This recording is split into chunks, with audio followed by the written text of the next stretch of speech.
सभी दोस्त हंसी मजाक कर रहे थे। बीच में बहुत सारी खाने की चीजें और शराब भी रखी हुई थी। सभी दोस्त मिलकर बड़ी चाव से उन चीजों पर हाथ साफ कर रहे थे। भाई कोई डरावना किस्सा सुनाओ ना। और राकेश किस्सा सुनाने लगा। रात के करीब 1 बजे थे। आधी रात का वो समय, साथ ही हल्की बूंदाबूंदी देखकर लग रहा था कि जोरों की बारिश होने वाली है। शहर की सुनसान सड़क पर एक ऑटो चलता हुआ दिखाई दे रहा था। ऑटो ड्राइवर हल्की सीटी बजाते अपने मोड में था कि तभी सड़क की एक तरफ कोई खड़ा नजर आया। ऑटो नजदीक ले जाते हुए ऑटो ड्राइवर ने पूछा, कहाँ जाना है? अगली नुक्कड़ पर। और वो महिला ऑटो में सवार हो गई और कुछ ही देर में उनकी ऑटो दोबारा उस सुनसान सड़क पर चलने लगी। ऑटो में बैठे उस औरत का पल्लू धीरे धीरे रिक्शे से बाहर जाते हवा में लहराने लगा।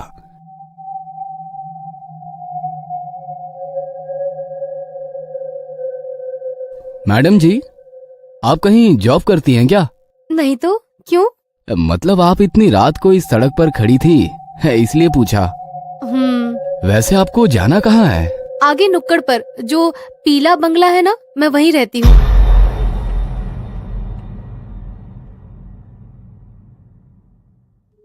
क्यों मजाक कर रही हो मैडम जी? बताइए ना, आपको कहाँ जाना है? मैं मजाक नहीं कर रही हूँ, मैं उसी बंगले में रहती हूँ, अकेली। पर उस बंगले के बारे में मैंने तो कुछ अजीब सी बातें ही सुन रखी है। अजीब सी बातें? जैसे कि? मतलब उस बंगले में कोई बुरी आत्मा रहती है जो लोगों को जान से मारती है। अल्लो, मेरा बंगला भी आ गया। ऑटो उस बंगले के गेट के बाहर आकर रुक जाती है। ऑटो वाला धीरे से अपना सर ऑटो से बाहर निकालकर बंगले की ओर देखता है। बंगला काफी अजीब डरावना लग रहा था, जैसे कोई वीरान खंडहर हो। ऑटो से नीचे उतरकर वो महिला अपनी पर्स टटोलने लगी।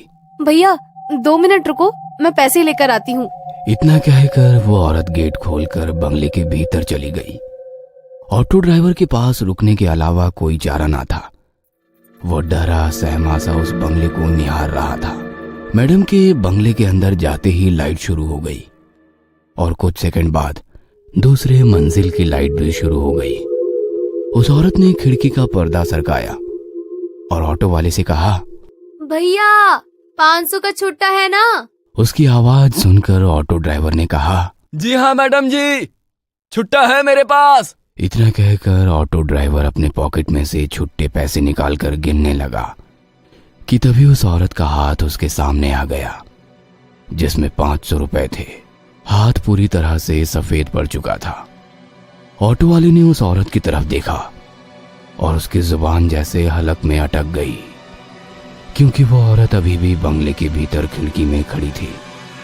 उसका लंबा हाथ बंगले से निकलकर उस ऑटो ड्राइवर के पास पहुंच चुका था। उस औरत की लाल आंखें उसे लगातार घूरे जा रही थी।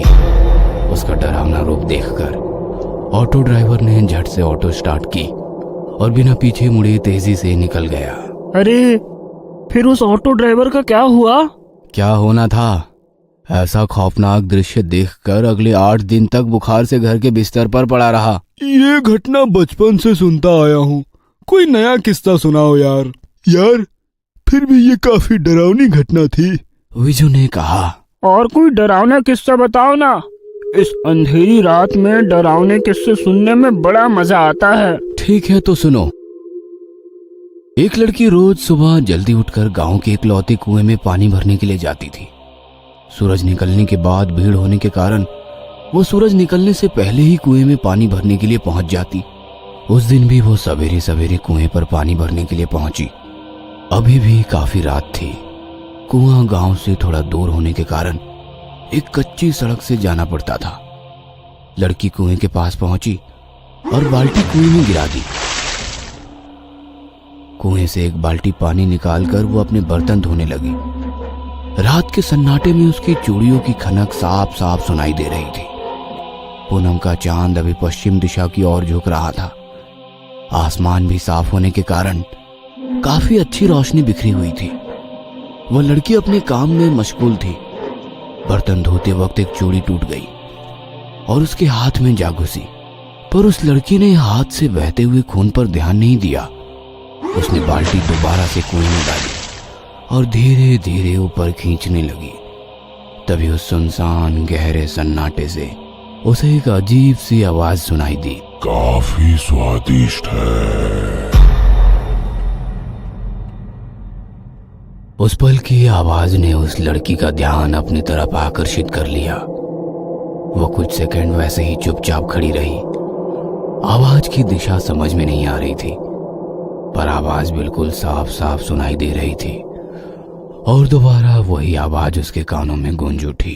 काफी स्वादिष्ट है। वो चारों तरफ अपनी नजरें घुमाते हुए बाल्टी को ऊपर की ओर खींचने लगी। बाल्टी ऊपर आ गई। उसने बाल्टी उठाई, पर बाल्टी के अंदर का पानी काफी गंदा नजर आ रहा था।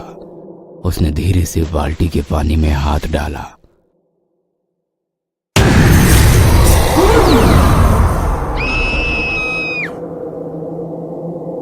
डर के मारे उस लड़की के मुंह से चीख निकल गई। उसने उस बाल्टी को वैसे ही कुएं में फेंक दिया और भागने की कोशिश में बाल्टी की रस्सी उसके पैर में अटक गई और वो धड़ाम से नीचे गिर गई। वह लड़की काफी डर गई थी। डर के मारे वो पैरों में लिपटी हुई रस्सी खोलने की कोशिश करने लगी कि तभी उस गहरे में वैसे ही दोबारा किसी की आवाज आने लगी। आवाज धीरे धीरे गूंजने लगी, जैसे कोई कुएं की दीवारें चढ़कर ऊपर आ रहा हो, इस तरह की आवाजें। जमीन पर गिरी लड़की कुएं की ओर देखकर उस रस्सी को पैर से छुड़ाने की कोशिश कर रही थी, पर लग रहा था कि वो रस्सी धीरे धीरे पैरों को कस के जकड़ रही हो। वह लड़की काफी डर गई थी। उसके दिल की धड़कनें उसको खुद भी सुनाई दे रही थी। बदन पसीना पसीना हो गया था। आंखों में मौत का खौफ साफ साफ दिखाई देने लगा। जैसे तैसे वो रेंगते हुए वहां से दूर जाने की कोशिश करने लगी और अगले ही पल सब कुछ शांत हो गया। न किसी की आवाज, न कोई आहट, बिल्कुल खौफनाक सन्नाटा चारों ओर फैला हुआ था। उसने अपनी खौफ भरी नजरों से कुएं की ओर देखा। वहां पर उस जगह कोई भी नहीं था। वह अकेली वहां पर थी। वो लड़की दोबारा अपने पैरों में अटकी रस्सी छुड़ाने की कोशिश करने लगी और फिर एक अजीब सी आवाज उसके कानों पर पड़ी। धीरे से अपनी नजरें उठाकर उसने कुएं की ओर देखा और सन्न रह गई। कुएं के अंदर की दीवार से एक खौफनाक चेहरा उसे झांक रहा था। उसकी आंखें फटी की फटी रह गई।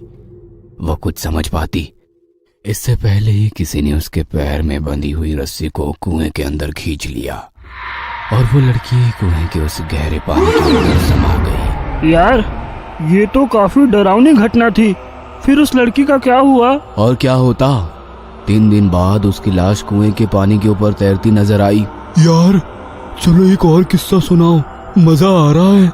अरे पागल, बहुत रात हो गई है, अभी यहाँ से जाना होगा, वरना हमारा किस्सा लोग सुनाएंगे।